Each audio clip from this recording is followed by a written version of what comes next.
یہ دنیا دار الامتحان ہے، دار العمل ہے، دار الجزا نہیں ہے۔ یہاں ہم نے عمل کرنا ہے، اس کا بدلہ ہمیں یہاں نہیں ملنا، اس کا بدلہ ہمیں قبر میں ملنا یا آخرت میں ملنا۔ تو یہ دار العمل ہے۔ قرآن پاک میں اللہ تعالیٰ نے فرمایا انما الحیات الدنیا لہو و لعب، دنیا کی زندگی کھیل کود ہے، بس۔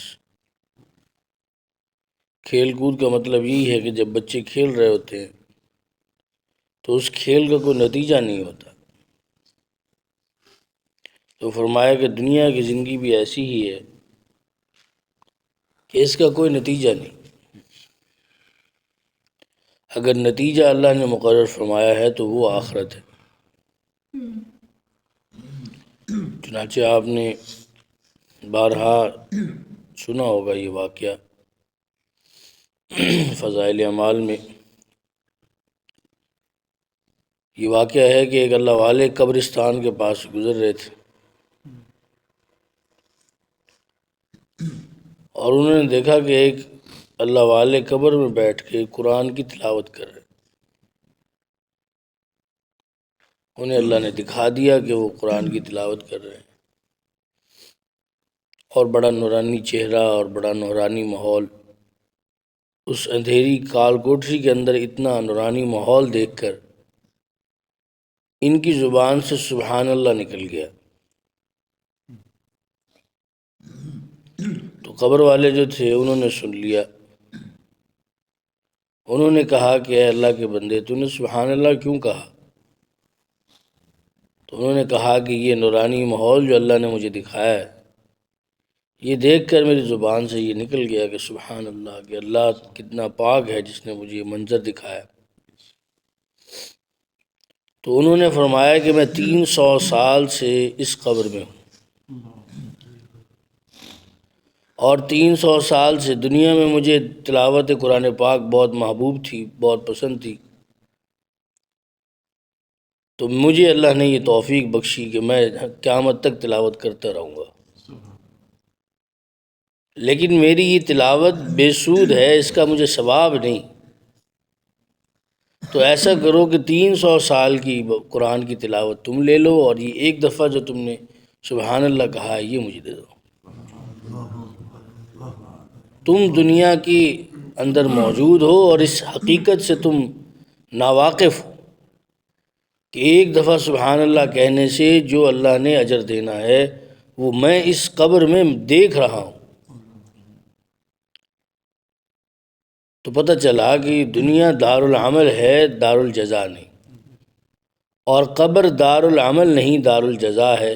آخرت دار الجزا ہے، وہاں عمل فائدہ نہیں دے گا۔ وما انما الحیات الدنیا لہو و لعب، دنیا کی زندگی کھیل کود ہے۔ وان الآخرۃ لہی الحیوان، رہنے کے اعتبار سے آخرت ہے۔ اسی طرح فرمایا کہ یہ دنیا دار الفنا ہے اور آخرت دار البقا ہے۔ لوگ اس دنیا کو بقا سمجھ رہے ہیں اور اس کے پیچھے بھاگ رہے ہیں کہ شاید اتنا کچھ اکٹھا کر کے، اتنا کچھ بنا کے، اتنا کچھ کھا پی کے، اتنا کچھ پہن کے ہو سکتا ہے میں کامیاب ہو جاؤں دنیا میں، لیکن آخر موت ہے۔ سکندر اعظم، بادشاہ سکندر اعظم کا واقعہ آپ نے سنا ہوگا کہ جب وہ مرے، وفات ہوئی، تو انہوں نے فرمایا کہ میرے کفن میں سے دونوں ہاتھ باہر رکھنا۔ وجہ پوچھی تو فرمایا اس لیے کہ میں لوگوں کو بتانا چاہتا ہوں کہ پوری دنیا پر حکومت کرنے کے باوجود بھی جب میں اس دنیا سے جا رہا ہوں تو خالی ہاتھ جا رہا ہوں۔ تو تمہیں اس دنیا سے دل لگانے کی ضرورت نہیں، یہ دنیا تمہارے لیے بھی کوئی فائدہ مند نہیں۔ تو یہ دنیا دار العمل ہے، یعنی یوں سمجھیے کہ اس دنیا کے اندر جو کچھ اللہ تعالیٰ ہمیں دے رہا ہے وہ اللہ کا فضل ہے۔ یعنی اس کی مثال آپ یہ سمجھیں کہ ایک آدمی آپ کے گھر کام کرنے کے لیے آتا ہے، مزدور کام کرتا ہے، اور آپ اس سے اجرت طے کرتے ہیں۔ کہ بھی شام تک تو نہیں دیوار یا یہ گند اٹھا کے یہاں سے وہاں پھینکنا ہے، شام تک تجھے میں 500 روپے دوں گا۔ تو اب اس دوران کھانے کا ٹائم آ جاتا ہے، اب مروتاً اخلاقاً آپ اسے کھانا دے دیتے۔ اب یہ کھانا اس کی اجرت میں شامل نہیں ہے اور نہ ہی اس کی اجرت ہے، بلکہ کھانا تو ہم اپنے اخلاقی طور پر کہ کھانے کا وقت ہے، وہ بھوکا ہوگا، اس کو کھانا دے دیا۔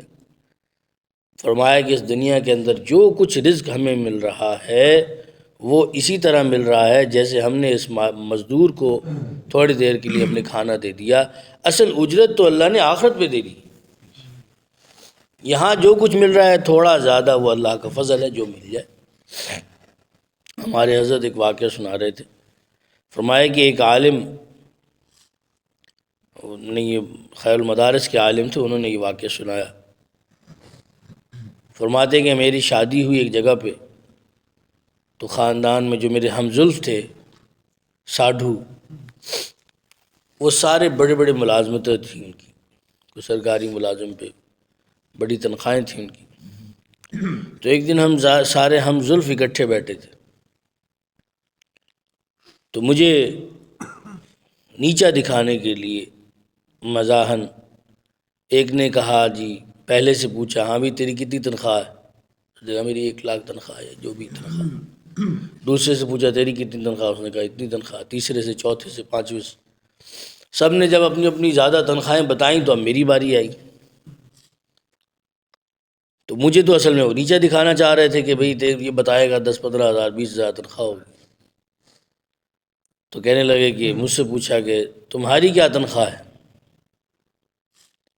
تو فرماتے ہیں کہ میں نے کہا کہ میری تنخواہ تو ابھی شروع ہی نہیں ہوئی، میری تنخواہ شروع ہوگی مرنے کے بعد۔ جو کام میں کر رہا ہوں اللہ اور اس کے رسول کی خدمت کر رہا ہوں، مجھے تو اللہ نے یہاں اس کی اجرت دینی ہی نہیں ہے، مجھے اجرت اس کی آخرت میں ملے گی۔ اور جو انہوں نے کہا کھاتے پیتے کیا ہوگا، وہ اللہ کا فضل ہے، تھوڑا زیادہ جو اللہ اس دنیا میں دے دے۔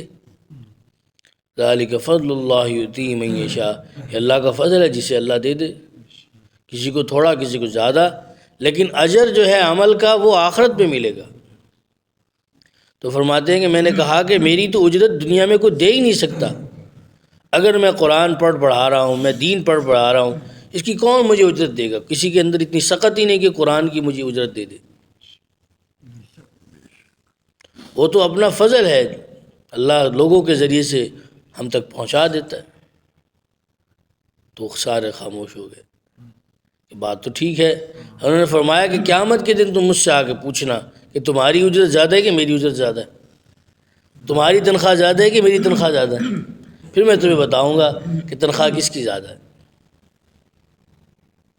تو اس لیے یہ دنیا جو ہے دار العمل ہے، دار الفنا ہے، اور وہ آخرت جو ہے وہ دار الجزا ہے اور دار البقا ہے، ہمیشہ ہمیشہ رہنے والی۔ یہاں جو بھی ہے دائمی نہیں، کچھ بھی دائمی نہیں، اور وہاں جو بھی ہوگا دائمی ہوگا، ہمیشہ ہمیشہ کے لیے ہوگا، چاہے وہ عذاب ہو یا چاہے وہ اللہ کا انعام ہو۔ اور اس آخرت کی زندگی کے بارے میں حدیث پاک میں آتا ہے، فرمایا کہ آخرت کی زندگی کی مثال ایسے ہے کہ پوری دنیا جو ہے ریت کے ذروں سے بھر جائے، زمین سے آسمان تک پوری دنیا ریت کے ذروں سے بھر جائے، اور 1,000 سال کے بعد ایک پرندہ ایک ذرہ اپنے منہ میں لے، تو اس دنیا کے ان ذروں کے ختم ہونے کی کبھی نہ کبھی لمٹ ہوگی، لیکن آخرت کی زندگی کبھی ختم نہیں ہوگی۔ پوری دنیا ذروں سے بھر جائے اور 1,000 سال کے بعد ایک پرندہ اپنے منہ میں ایک ذرہ لے کر اڑے، اور وہ اس طرح ایک ایک ذرہ کم کرتا چلا جائے، یہ ذرے ختم کبھی ہو جائیں گے لیکن آخرت کی زندگی ختم نہیں ہوگی۔ اس لیے ہمیں آخرت کی فکر کرنی چاہیے۔ آخرت کے اندر تو اللہ تعالیٰ ایک ایک عمل کے بدلے میں کتنا کتنا اجر عطا فرمائیں گے۔ جیسے ایک دفعہ حضور صلی اللہ علیہ وسلم تشریف فرماتے، صحابہ بھی تشریف فرماتے، ایک دیہاتی صحابی حضور صلی اللہ علیہ وسلم کی خدمت میں آیا، اور انہوں نے آ کے صحابہ سے پوچھا کہ حضور محمد صلی اللہ علیہ وسلم کون ہے؟ صحابہ نے اشارہ کیا کہ وہ تشریف فرما ہے۔